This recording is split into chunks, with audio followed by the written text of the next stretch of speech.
What was your favorite Nico Sturm moment in a Minnesota Wild uniform? We talked the trade that sent Sturm to the Colorado Avalanche and what Tyson Jost brings to the table today on Locked on Wild. You're Locked on Wild, your daily podcast on the Minnesota Wild. Part of the Locked On Podcast Network, your team every day.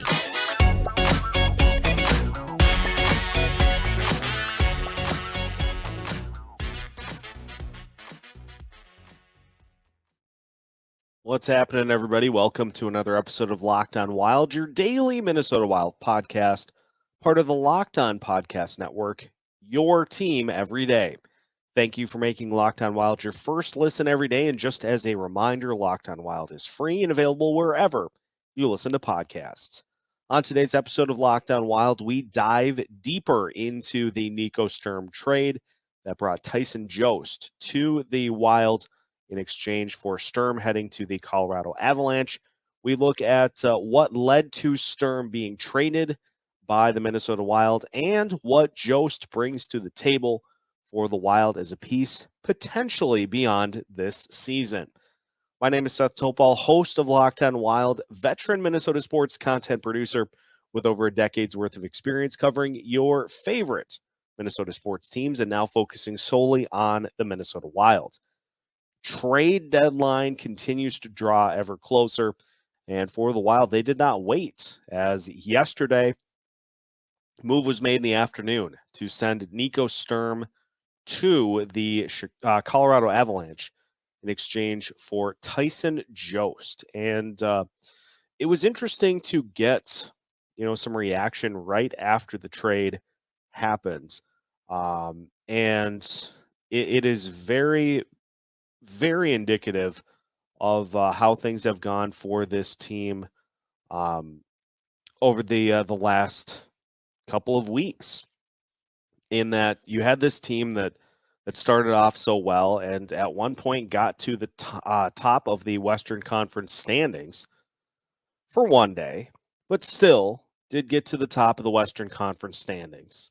And it looked like at that point everything was setting up for a pretty good run through the playoffs and hopefully to be able to at least get to the discussion of maybe the Western Conference Finals or maybe the Stanley Cup Final as well.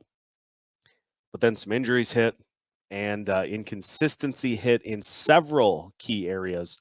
And now the Wild, for the first time this season, find themselves in a wild card spot with a second half skid in full progress. And it has led to Bill Guerin going from somebody who has said multiple times, we're not going to be able to trade our way out of this. This is something that this team is going to have to try to fix and get back on track.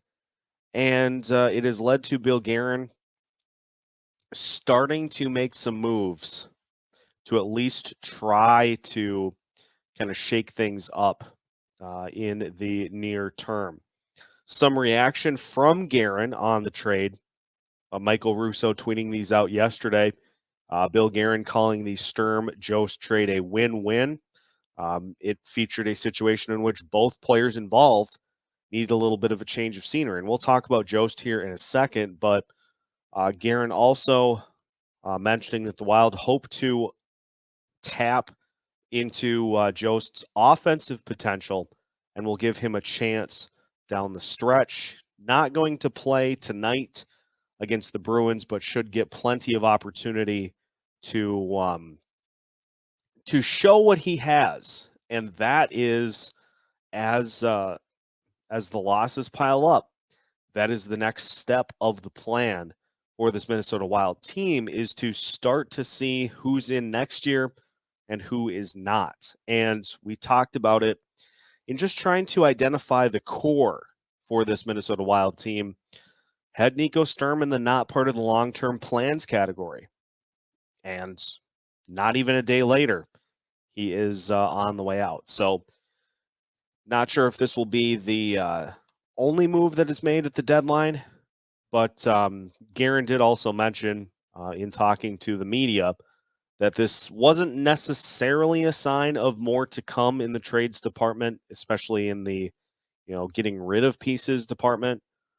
Just worked for this instance, and also reiterated that trades are not going to help this Wild team get out of the funk that they're in. They're going to have to pull themselves out of it, and get back on track. Guerin also mentioning that he's not necessarily looking to address goalie ahead of Monday's deadline. Guerin saying, according to Russo, I still have confidence in these guys. I know the numbers aren't telling me I should, but I do. I know the people. I know the character of these guys. And, just final note that is interesting in the trade department in regards to Jack McBain. It sounds as though he has no interest in signing here whatsoever, again, according to Russo. So it is likely that the Wild will also trade his rights by Monday's deadline. So could be another trade there in the works. And, Guerin also sidestepping the questions about trading with a division rival. Just pretty much said, not worried about the transaction either way, just because it was with the rival Avalanche. So a tough one because, we've seen Sturm kind of develop here over the last couple of years. And it seemed like, at least at this point, we saw everything that Nico Sturm had to give to the role that he was playing with this team. Now, with being an unrestricted free agent going into the offseason, certainly stood to get some more money from somebody out there. And with that more money would likely come a better opportunity to further showcase. We've called for it on this show, whether or not he was going to be ready for a extended role, maybe off of the fourth line to a team, and just it never materialized here. Like, you look at what he did, over the last couple of weeks and months before he was finally, a healthy scratch a couple of times. His minute count peaked at an average of 13 minutes in the month of December, was at 11:24 in January, went down to 9 minutes and 33 seconds average time of ice in February. And then in the month of March, his average time of ice was 8 minutes, 52 seconds, including only one game over 10 minutes on ice.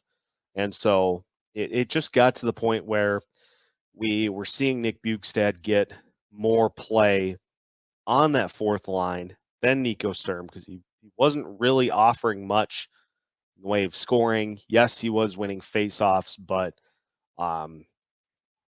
not really adding much beyond that. And so it became a situation for Bill Guerin of let's try to get something for him, as opposed to just letting him walk in the offseason. And so they bring in Jost, who has a year of control after this season at $2 million. And this will be an audition for him the rest of the way to see what he brings to the table. We'll get into the numbers and what Jost could potentially bring to the table as we continue today's episode of Locked on Wild after this. It is the month of March, and if you are continuing your weight loss journey to eat better and look better, Built Bar is here to help. If you're looking for something to juggle your Built Bar routine, Puffs are also here to lend a helping hand. If you haven't tried them, you're missing out on one of Built Bar's best tasting bars. Puffs are the first ever protein-infused marshmallow. They're fluffy, they're marshmallowy, they're not just a protein bar, they're a treat, and they're covered in 100% real chocolate. Just like with other Built Bars, Puffs contain 130 calories, 4 grams of sugar, 4 net carbs, and 17 grams of protein. Your average candy bar contains almost 240 calories, 30 grams of sugar, and dozens of net carbs. So if you are looking for a new way to enjoy your Built Bars, head to Built.com, use the promo code LOCKED15, and you'll get 15% off of your order. Again, use the promo code LOCKED15 for 15% off at Built.com. BetOnline.com. Continuing today's episode of Locked On Wild. Again, thank you for making Locked On Wild your first listen every day. A reminder that on Monday at 2:30 Central Time, you can tune in to the Locked On Fantasy Hockey's live deadline reaction show to get all of the on-ice fantasy and betting analysis you need from hosts Steele Roden and Flip Livingstone, with appearances from our roster of local experts such as yours truly. Plus, you can catch our own live trade deadline reaction show at 2 o'clock Central Time for our immediate reaction to the Minnesota Wild's moves or lack thereof. Locked On Fantasy Hockey is available wherever you listen to podcasts. Tyson Jost enters the fray for this Minnesota Wild team, and he found himself in a very similar situation to the one that Nico Sturm just left. Now, in the case of Jost, you look at the Colorado Avalanche's roster. Obviously, they have two of the best lines in hockey as their top six. And so playing time beyond that is a little bit hard to come by. And so Jost comes in. His average time of ice is 12 minutes and 49 seconds coming into the season. And so obviously that at this point sets him up to do something similar to what he was doing with the Avalanche. But if we look at how things have gone for him over his last few stints, the month of March averaging right around 9 minutes, 48 seconds of ice time. And beyond that, he was right around 12 or 13 minutes. Started the season off way more than that, with right around 17 minutes of ice time in October, 15 minutes in November, and then it just started to kind of go downhill from there. And this is a perfect opportunity, despite the numbers being a little down, to take a chance on a guy who is still 24 years old and has been in the league for 5 seasons already. And yes, he has been a double-digit goal scorer throughout his career. You look at his face-off numbers, they're not particularly good.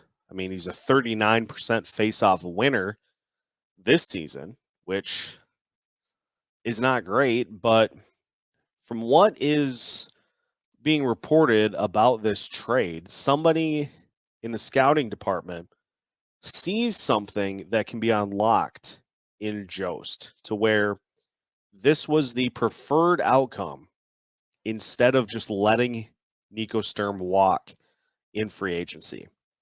Now, some of the things that he will be able to help out with, first and foremost, is the penalty kill. And I know Sturm was a penalty killer with the Wild as well. So maybe it's more of a lateral move right now. And maybe Sturm was better certainly in the faceoff circle than Jost appears to be.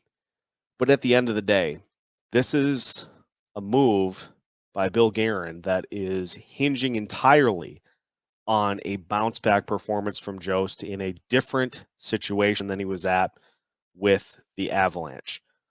I have no problem with giving the guy the opportunity here the rest of the year to see what he can contribute, because I think it's pretty evident right now that the Wild have started to kind of realize, are we a good team? Yes. Are we a Stanley Cup contender? No. There is quite a gap between the Wild and the Avalanche, Calgary Flames, the Toronto Maple Leafs, the Pittsburgh Penguins, the Boston Bruins, the Florida Panthers, on and on and on. There are several teams that are more in the Stanley Cup contender category than the Minnesota Wild are. And so not only will this team be looking to see who's going to be part of this roster next year, they may not be done in that sense before the trade deadline. So I have no problem putting Jost on the fourth line. I think is the logical spot for him right now. But let's look at the facts too that beyond Joel Eriksson Ek and maybe Freddie Gaudreau, the center position on this team is far from set, even going into next season. So if Jost were to come in and start to win faceoffs and have a similar effect on this team that Freddie Gaudreau has, he could play himself into one of those center spots for next season. Because if we've seen one thing with this Wild team so far this year, is that, yes, Ryan Hartman has put up career high numbers. He also has started to kind of come back down to earth. And so is he a center going forward? Is he more of a wing like he had been playing before being put into the center position? That's a question that's going to need to be answered. And so let's say you pull Hartman out of that center rotation. Now you got Joel Eriksson Ek and Freddie Gaudreau. Marco Rossi will take one of those spots next year, but you're still going to need another center to be in the middle of one of those lines. So Jost, will he end up being a player that can give you meaningful minutes and can do more than Nico Sturm was doing over the last few weeks? That's the hope. If he doesn't end up doing that, it's not a huge cost. The big thing that you are gambling with is salary cap space.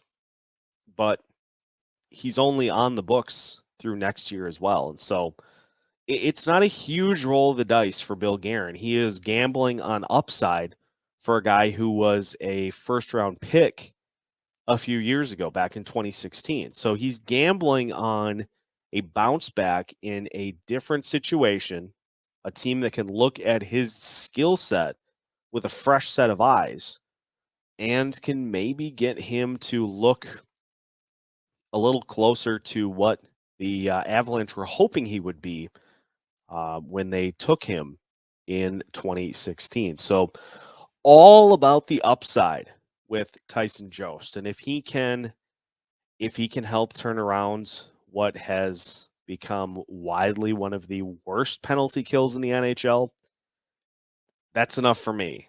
I'm sold at that point. So if he can fill that spot, if he can win some faceoffs, if he can find some offensive upside, then I love this trade for Bill Guerin. It's even if he doesn't, it's not something that I can really fault Guerin for in gambling on a player finding it again, as opposed to just letting a player that was headed to free agency walk for nothing. That's all it really comes down to. So Jost is officially on the evaluation board for the rest of the season. We'll see if he turns out. If not, you got some depth that you can maybe use in a pinch next season. But I'm hoping that things will play out, and we'll certainly keep an eye on him as well. We'll also keep an eye on the Wild as they get closer to the trade deadline, including looking at other spots that the Wild may tweak. What else could the Wild do at the trade deadline or before? We'll take a look at that to finish today's episode of Locked on Wild after this. Final segment of today's episode of Locked on Wild. Again, thank you for making Locked on Wild your first listen every day. Finishing up our chatter today ahead of the Bruins game this evening with a look at some of the other things that the Wild may do before the trade deadline kicks in on Monday. Now, another talker that we briefly referenced was Jack McBain, Sounds as though he's not planning to sign with the Minnesota Wild. And so the best course of action is to move his rights elsewhere. The Montreal Canadiens have been heavily linked to McBain. The Montreal Canadiens are also going to have some fairly high picks in the NHL draft. If they are not phased by the asking price, which has been stated as a second-round pick for McBain's rights, do it today. Get it done, because, and we talked about it when the rumors of McBain's lack of desire to sign here first popped up. You're going to give Judd Brackett an extra second-round pick, and in this case, a pretty high one at that. You could even go so far as to, if that's a little too rich for the Canadiens, maybe you do a swap in the second round. Even still, you're getting an additional second-round pick that you didn't normally have. You didn't originally have. And you're giving Judd Brackett that ammo to take a player someone that was probably supposed to be a first-round pick that slipped. I can't argue against that logic because of Brackett's track record with drafting so far as a member of this franchise. He has had not only hits, but home runs so far throughout his tenure.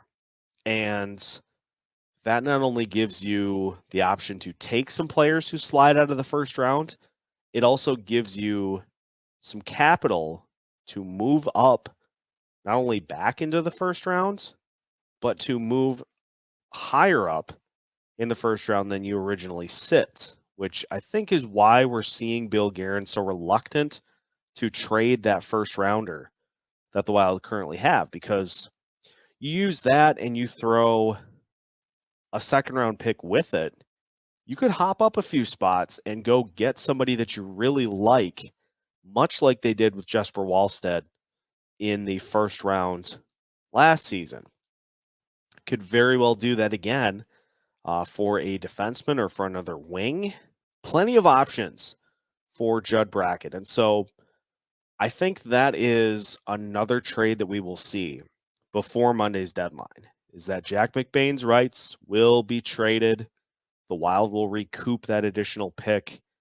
The Philip Johansson situation is also worth watching. I don't know the deadline on that per se, but if he does not sign with the Wild, whether they tender him a contract or not, that's a compensatory second-round pick that we can put in Judd Brackett's pocket. So you could have as many as 3 second-round picks to go with a first-round pick to hand to Judd Brackett, who has already drafted Marco Rossi, Matt Boldy, Jesper Wallstedt, Carson Lambos, Jack Pert, and more.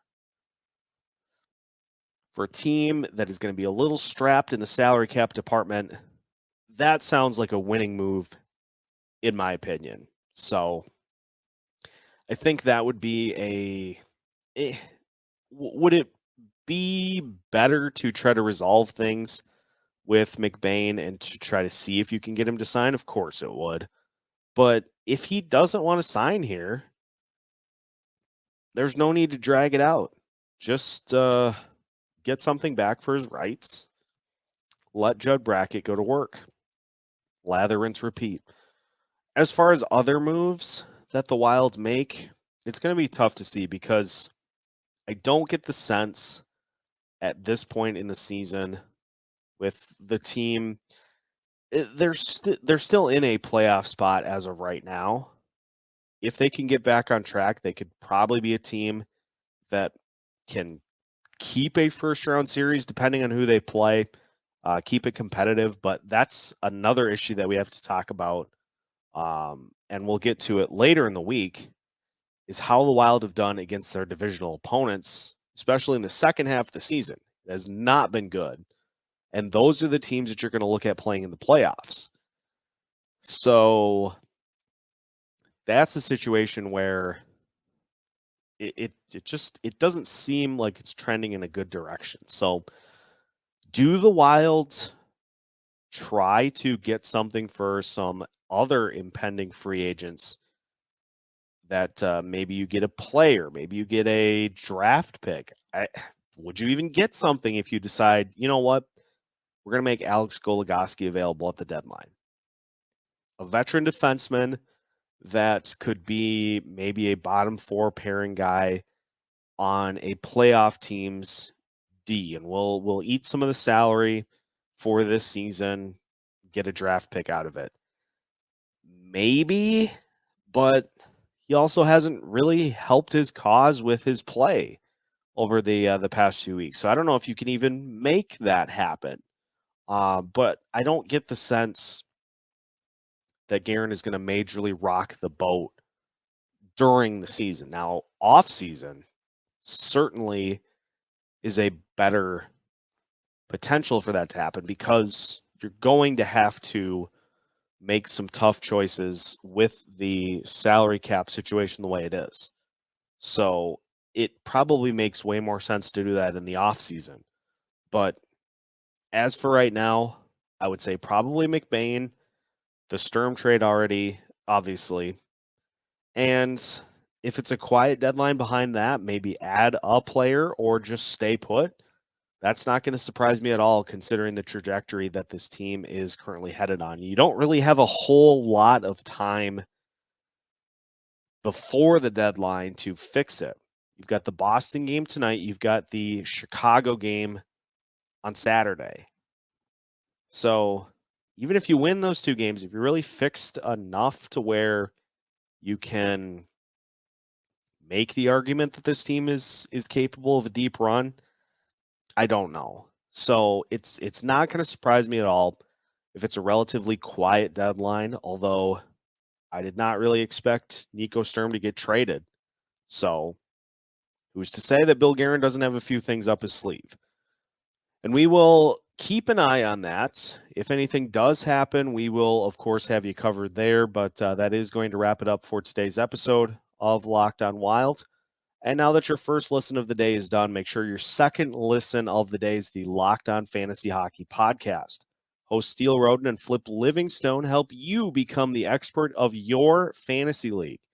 Locked on Fantasy Hockey is free and available wherever you listen to podcasts. Just like Locked on Wild, we're available anytime you want to listen, anywhere you listen to your podcasts. You can also find us on Twitter.